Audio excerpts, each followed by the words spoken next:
नमस्कार dear students. SPC government college Ajmer के समाजशास्त्र विभाग के इस यूट्यूब चैनल में आपका स्वागत है। हम बीए पार्ट ट्रस्ट का जो फर्स्ट पेपर है समाजशास्त्र के सिद्धांत उसको पढ़ रहे हैं। तीसरी यूनिट चल रही है। हमारा जो टॉपिक चल रहा है वह है सामाजिक परिवर्तन। अब तक हमने ये पढ़ा है कि सामाजिक परिवर्तन का ये जो कॉन्सेप्ट है, अवधारणा है, ये क्या है, सामाजिक परिवर्तन की विशेषताएं क्या हैं, सामाजिक परिवर्तन और सांस्कृतिक परिवर्तन में क्या अंतर है। डियर स्टूडेंट्स, आज तो हमारा डिस्कशन का टॉपिक है वह है सामाजिक परिवर्तन के कारक।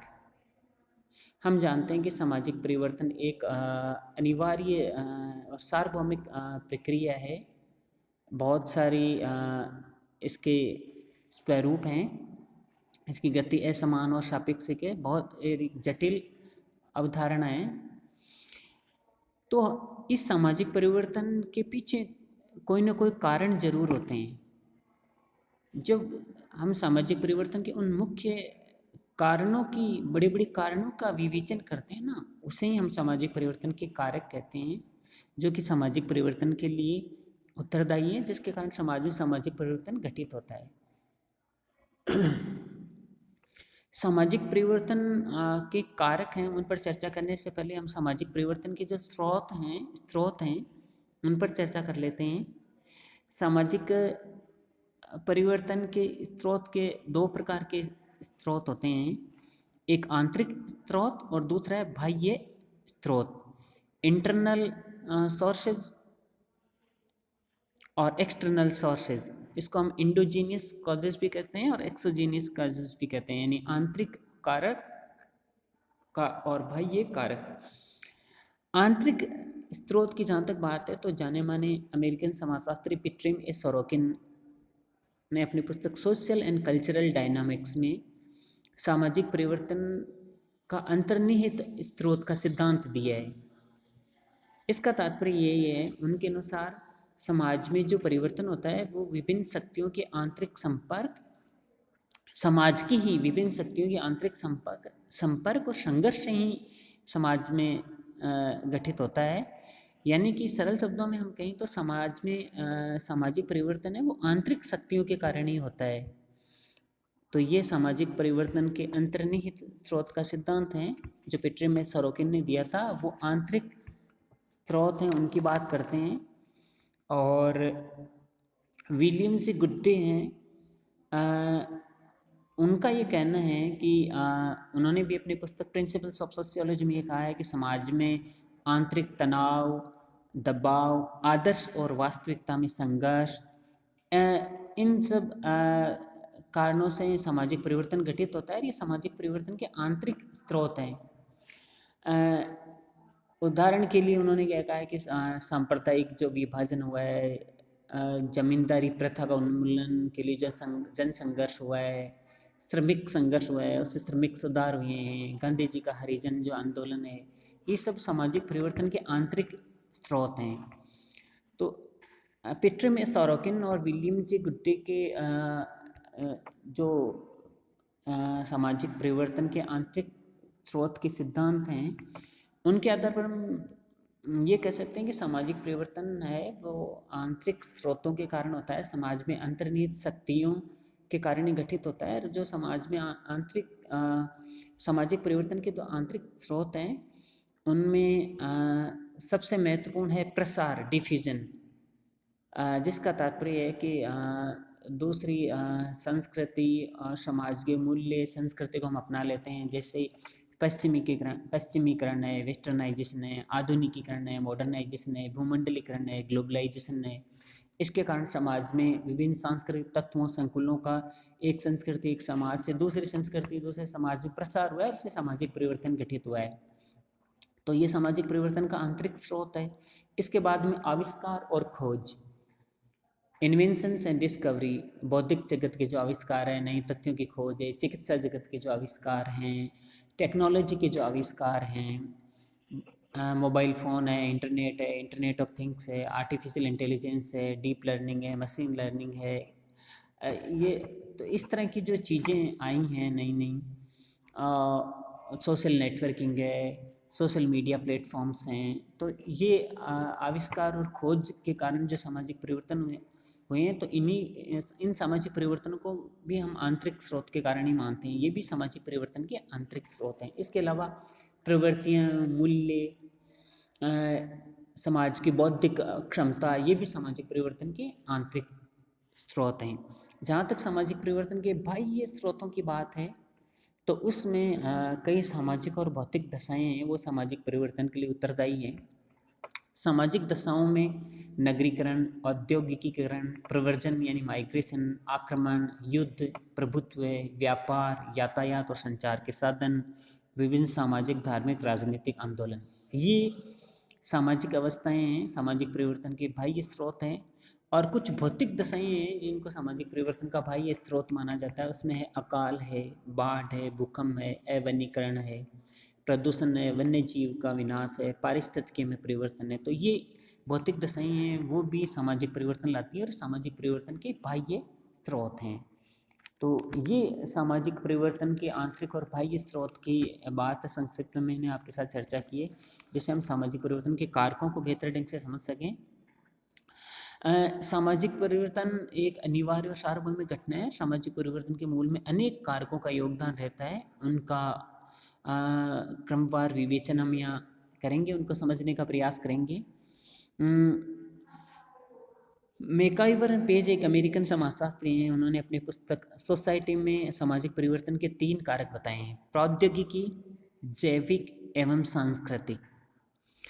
एंथनी गिड्डेंस आधुनिक समाजशास्त्री हैं और उन्होंने अपनी पुस्तक सोशियोलॉजी में भौतिक वातावरण, राजनीतिक व्यवस्था एवं सांस्कृतिक कारक को सामाजिक परिवर्तन के मुख्य कारक के रूप में माना है। बर्ट्रैंड रसेल एक जाने माने समाज वैज्ञानिक हुए हैं। उन्होंने अपनी पुस्तक the prospects of industrial civilisation में लिखा है कि 2 परस्पर विरोधी शक्तियाँ हैं जो समाज में कार्यरत हैं, विज्ञान एवं धर्म, और वो मनुष्य को सर्वाधिक प्रभावित करती हैं। उनका कहना है कि औद्योगिकीकरण, जिसमें 2 पहलू हैं, पूंजीवाद और समाजवाद, तथा राष्ट्रवाद, जिसमें 2 पहलू हैं, आत्मनिर्भरतावाद एवं साम्राज्यवाद। ये दोनों यानी औद्योगिकीकरण और राष्ट्रवाद आधुनिक समाज में सामाजिक परिवर्तन की महत्वपूर्ण शक्तियाँ हैं। तो इस प्रकार हम देखते हैं कि समाज वैज्ञानिकों ने सामाजिक परिवर्तन के लिए बहुत सारे कारक बताए हैं, लेकिन निष्कर्ष के रूप में हम पहुंचते हैं कि जो मुख्य कारक हैं वो इस प्रकार है। सबसे पहला कारक है भौतिक पर्यावरण। इसका तात्पर्य यही है कि प्राकृतिक आपदाएं हैं, पारिस्थितिकी परिवर्तन है, भौगोलिक परिस्थितियाँ हैं, वो समाज और संस्कृति को प्रभावित करती हैं और समाज और संस्कृति में परिवर्तन लाती हैं। जलवायु परिवर्तन लाती है। जहाँ पर जिस तरह की जलवायु होती है, जिस तरह का मौसम होता है, वहाँ पर वैसा ही खान पान, रहन सहन, रीति रिवाज, वैसी ही परंपराएं, सांस्कृतिक क्रियाकलाप पनप जाते हैं। उदाहरण के लिए हम देखते हैं कि सभ्यताएं हैं, उनका विकास नदी घाटी क्षेत्रों में हुआ है। सिंधु घाटी सभ्यता है, हड़प्पा है, मोहनजोदड़ो है। तो इस प्रकार भौतिक पर्यावरण है, कहीं पर बाढ़ आ जाती है, पूरा का पूरा गांव डूब जाता है, या शहर के शहर नष्ट हो जाते हैं, या प्राकृतिक आपदा में बड़े पैमाने पर जनधन की हानि हो जाती है, बच्चे अनाथ हो जाते हैं, महिलाएं विधवा हो जाती हैं, पुरुष विधुर हो जाते हैं, परिवार बिछुड़ जाते हैं। तो अलग तरीके की सामाजिक और सांस्कृतिक स्थितियाँ पैदा हो जाती है जो समाज में सामाजिक परिवर्तन लाती हैं। तो ये सामाजिक परिवर्तन का एक महत्वपूर्ण कारक है भौतिक पर्यावरण। एंथनी गिड्डेंस ने भी इस पर बल दिया है। दूसरा कारक है जनांकीय कारक। मैकाइवर पेज ने जैविक कारक जिसको बताया है, इसका तात्पर्य ये है कि समाज की जो जनसंख्यात्मक पहलू है, जन्म दर है, मृत्यु दर है, लिंग अनुपात है, जीवन प्रत्याशा है, साक्षरता है, ग्रामीण नगरीय जनसंख्या का प्रतिशत है, आव्रजन और प्रव्रजन यानी इमिग्रेशन और एमिग्रेशन, ये जो चीज़ें हैं वो भी सामाजिक परिवर्तन को प्रभावित करती हैं। उदाहरण के लिए भारत में बड़ी संख्या में श्रम शक्ति है और बहुत सारे विकसित देश हैं, वहाँ श्रम शक्ति का अभाव है, तो वो वहाँ जाकर उनको रोज़गार मिल जाता है। तो भारत को आय होती है, परिवारों का जीवन स्तर ऊपर बढ़ता है, लोगों को रोजगार मिलता है और उन देशों को सस्ती और कुशल श्रम शक्ति उपलब्ध हो जाती है। तो इसमें भी सामाजिक परिवर्तन आता है। जीवन प्रत्याशा बढ़ने से मानव विकास और जीवन की गुणवत्ता है वो बढ़ती है। समाज में बेहतर कार्य संस्कृति का वातावरण बनता है।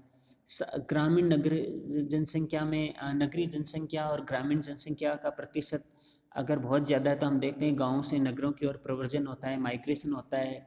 ग्रामीण क्षेत्रों के लिए अलग नीति, कार्यक्रम, योजनाएं लागू करनी पड़ती है, शहरी क्षेत्रों के लिए अलग होती हैं। तो इस तरह जनांकीय कारक हैं या जैविक कारक हैं, वो भी सामाजिक परिवर्तन को प्रभावित करते हैं। तीसरा महत्वपूर्ण कारक है आर्थिक कारक। कार्ल मार्क्स ने इस पर बहुत इस कारक को सबसे महत्वपूर्ण माना है। उन्होंने कहा है कि उत्पादन प्रणाली है वो सामाजिक संरचना का मूल आधार है, वह अधोसंरचना है जिस पर समाज की पूरी अधिसंरचना टिकी हुई है, और वर्ग संघर्ष से ही सामाजिक परिवर्तन होता है। इसी तरह हम देखते हैं भूमि सुधार है, श्रम सुधार है, आर्थिक विकास योजनाएं, औद्योगिकीकरण है। तो इन चीज़ों के कारण भी समाज में सामाजिक परिवर्तन हुआ है। दरिद्रीकरण है, सर्वहाराकरण है, बुर्जुआकरण है, ये प्रक्रियाएं जो आर्थिक कारक हैं वो समाज में सामाजिक परिवर्तन लाती है। चौथा महत्वपूर्ण कारक है प्रौद्योगिकी। डियर स्टूडेंट, ये तो आप समझते ही हैं, प्रौद्योगिकी हर व्यक्ति से डायरेक्ट और इनडायरेक्ट रूप से जुड़ी हुई है। कोई भी व्यक्ति ऐसा नहीं है जो टेक्नोलॉजी से यानी प्रौद्योगिकी से प्रत्यक्ष और अप्रत्यक्ष रूप से जुड़ा हुआ नहीं हो। आम से आम आदमी, साधारण से साधारण आदमी, वो भी स्मार्टफोन का इस्तेमाल करता है, वाहनों का इस्तेमाल करता है, हवाई जहाज से यात्रा करता है, कंप्यूटर इंटरनेट के माध्यम से पासपोर्ट बनवाता है, सरकारी योजनाओं के लिए आवेदन करता है, सूचनाएं लेता है, जानकारी लेता है। तो हम देखते हैं कि आधुनिक प्रौद्योगिकी है, साइंस एंड टेक्नोलॉजी ने जो नवीन आविष्कार किए हैं, औद्योगिकीकरण, नगरीकरण, हरित क्रांति है, विद्युत है, यातायात और संचार के साधन है, रेलवे, औद्योगिक विकास है, इंटरनेट है, इन सब के कारण समाज में व्यापक स्तर पर सामाजिक परिवर्तन घटित हुआ है। तो इसको प्रौद्योगिकी के कारक कहते हैं। जाने माने समाजशास्त्री WF ऑकबर्न ने रेडियो के 150 सामाजिक परिवर्तन बताए हैं जो रेडियो के कारण घटित हुए हैं। इसी तरह थ्रस्टिन वेबलन ने the theory of leisure class में भी टेक्नोलॉजी के कारण सामाजिक परिवर्तन का उदाहरण दिया है। मैकाइवर और पेज ने भी इसका विवेचन किया है कि भूमंडलीकरण, टेक्नोलॉजी के कारण भूमंडलीकरण हुआ है। भूमंडलीकरण ने पूरे विश्व को एक गांव में बदल दिया है। परस्पर अंतर्निर्भर हो गए हैं, कोई भी सूचना, जानकारी तत्काल पूरी दुनिया में फैल जाती है। तो ये प्रौद्योगिकी के कारक हैं, ये भी सामाजिक परिवर्तन के लिए महत्वपूर्ण कारक हैं और सामाजिक परिवर्तन को समाज में लाते हैं। पांचवा महत्वपूर्ण कारक है सांस्कृतिक कारक। डियर स्टूडेंट, इसका मतलब है कि प्रत्येक समाज की अपनी संस्कृति होती है, विचारधारा, मूल्य होते हैं, धार्मिक परंपराएं होती हैं, आविष्कार, अन्वेषण होते हैं। तो ये सामाजिक परिवर्तन को प्रभावित करते हैं। हम यहाँ पर ध्यान आकर्षित करेंगे जर्मन समाजशास्त्री मैक्स वेबर की ओर, जिन्होंने अपनी पुस्तक the Protestant ethic and the spirit of capitalism में ये बताया है कि कुछ धर्मों में जो प्रोटेस्टेंट आचार को महत्व देने वाले तत्व थे, वहाँ आर्थिक विकास पहले हुआ है। जहाँ पर प्रोटेस्टेंट आचारों का अभाव था, वहाँ आर्थिक विकास थोड़ा धीरे और बाद में हुआ है। तो वो ये कहते हैं कि धर्म के कुछ ऐसे तत्व होते हैं जो आर्थिक विकास को प्रोत्साहित करते हैं और कुछ तत्व है जो हतोत्साहित करते हैं। इसी तरह WF ऑकबर्न का सांस्कृतिक विलंबना का सिद्धांत है, जो उन्होंने अपनी पुस्तक सोशल चेंज में 1922 में दिया है। तो इसी तरह भारतीय समाजशास्त्री MN श्रीनिवास ने संस्कृतिकरण और लौकिकीकरण की अवधारणाएं दी हैं। तो वो सामाजिक परिवर्तन के पीछे जो सांस्कृतिक कारक है उन्हीं का ही विवेचन करती है। संस्कृति एक महत्वपूर्ण अवधारणा है, महत्वपूर्ण घटक है, समाज का महत्वपूर्ण भाग है और आम से लेकर खास हर व्यक्ति की जीवन, सोच और दृष्टिकोण को प्रभावित करती है। सांस्कृतिक कारक है जो सामाजिक परिवर्तन में बहुत अहम भूमिका निभाते हैं। अंतिम जो कारक है सामाजिक परिवर्तन का जिसे हमें समझना चाहिए वह है कानूनी, प्रशासनिक एवं राजनीतिक। डियर स्टूडेंट्स, इसका तात्पर्य है कि कानून सामाजिक नियंत्रण और सामाजिक परिवर्तन का महत्वपूर्ण तत्व है। योगेंद्र सिंह ने अपनी पुस्तक मॉडर्नाइजेशन ऑफ इंडियन ट्रेडिशन में कहा है कि कानून सामाजिक परिवर्तन का सूचक, प्रवर्तक और समन्वयक है। इसी तरह राजनीतिक कारक से यहाँ तात्पर्य है कि यहाँ लोकतंत्र है, राजतंत्र का अंत हो चुका है, यानी चुनाव के माध्यम से सत्ता हस्तांतरण हो रहा है, शांतिपूर्ण तरीके से सत्ता हस्तांतरण हो रहा है, जनता की भागीदारी बढ़ रही है। इसी तरह प्रशासनिक कारक भी है, योग्य और कुशल प्रशासनिक तंत्र है जिसके कारण आम आदमी के लिए जो योजनाएं कार्यक्रम है वो लागू हो रहे हैं, लोगों के जीवन स्तर में सुधार हो रहा है, जीवन स्तर ऊपर उठ रहा है, जीवन की गुणवत्ता बढ़ रही है।